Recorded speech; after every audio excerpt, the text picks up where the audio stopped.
5, 4, 3, 2, 1, fire.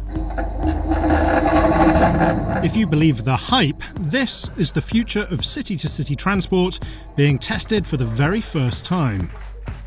It hits 70 miles an hour, whisking through 500 feet of a 1,600-foot-long steel tube.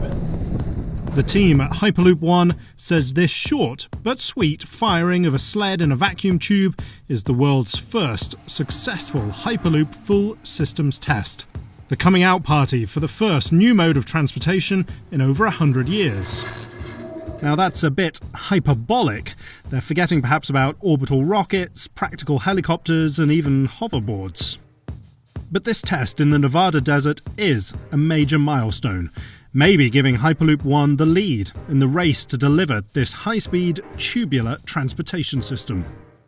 Hyperloop One also used the chance to show off its prototype pod that will carry the humans, or more likely just cargo at first, and that will one day be propelled through enormous vacuum tube networks at speeds of up to 700 miles an hour with close to zero air resistance to work against.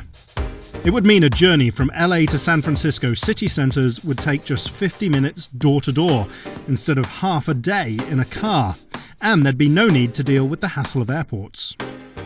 Hyperloop One didn't stick its new pod in its tube yet, but instead it used a magnetically levitated sled, which it compares to a stripped-down racing car, for this first chance to show all the engineering systems working together. So we've got the levitation and guidance surfaces. The levitation is magnetic, so is the guidance. We have the electromagnetic propulsion, which is a contactless propulsion system that propels the pod down the tube. And then we have the tube, which creates the vacuum environment. And that allows the pod to fly down the tube with very little drag.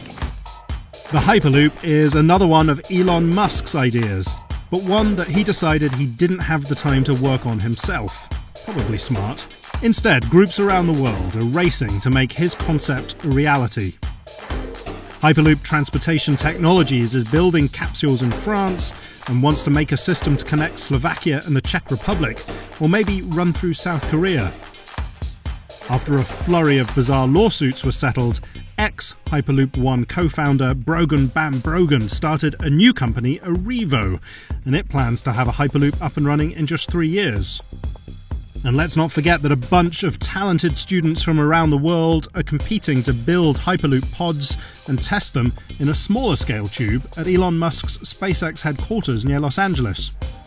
Hyperloop One will build its initial operational system in Dubai, the emirate that likes to be first with anything new and shiny.